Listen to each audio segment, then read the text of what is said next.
J-Bob, the video game slob, coming back at you one more time, rounding out what else I got this Saturday at the garage sale, and maybe a couple other things here. Yeah, this is how I spent $157, and I rounded it to 160 since I had to pay for gas. Yeah, so this is why we spent 160 bucks. This stuff always scares the bejeebus out of me. Consoles used to be $10. He was like $10 for every console, but he's gotten a little savvier, and so now he says he tests them. And for the most part, I have had very good luck, picking up consoles from him. But he's certainly not an expert at these things or anything, and so yeah. But whatever, it's an Xbox. Even if it doesn't work, somebody will buy it off me for $20, and it has the cool S controller. The bad news is only one of the controllers had their end to it, so that always sucks. The good news is there's always enough broken Xbox controllers, original Xbox controllers, there's always extra ends around. I guess if there's any other good news, it's that it still has its feet, so it's not been broken into before, but that also means I have to break into it. And it is a 2005 model, which usually is like the time that the 360 came out was 2005. So that's a good sign that it's a later model and probably has one of the better drives in it. At least that's the way my buddy tells the story.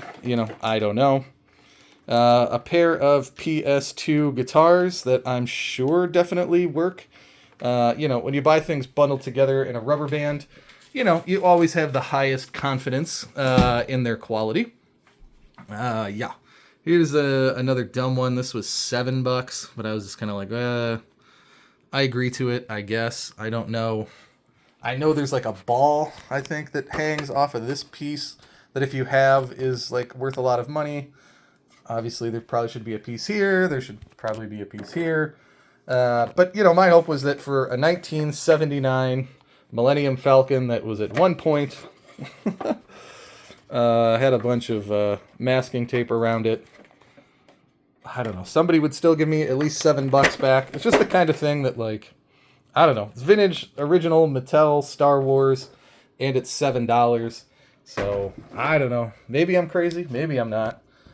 Here's where I know I'm definitely crazy, and I also go along with the, if I've sold them once, I'll just keep buying it motto that I have.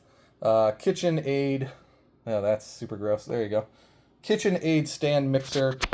He got me for $20 on this. This is the Artisan series. I don't think I've ever had one in this. I'm going to call it a cobalt color. But as you can tell, he gets this stuff out of like storage units and stuff like I've said in it. So it needs a thorough deep clean, but it does have a bowl and it has the attachments. I don't have to buy anything else. These things, when they're old and get brittle, come off. I find that people don't seem to care. But I think these things new, and I should probably know this, with I have the 5 or 6 that I've sold, sell for in the couple $100 range. So people are usually pretty happy, to give me the 50 or $75, depending on accessories and condition, and it's taking my whole tablecloth here away. And so, yeah, I don't know. For $20, I don't think I can lose, even if it doesn't work. I think I'm fine. So there you go. That rounds out what I bought for $160. Hoping the Xbox and the KitchenAid stand mixer will do a lot of the work, and that'll get us back to profitability. If not, we got a bunch of games there that'll help fill out the case, so that was really good.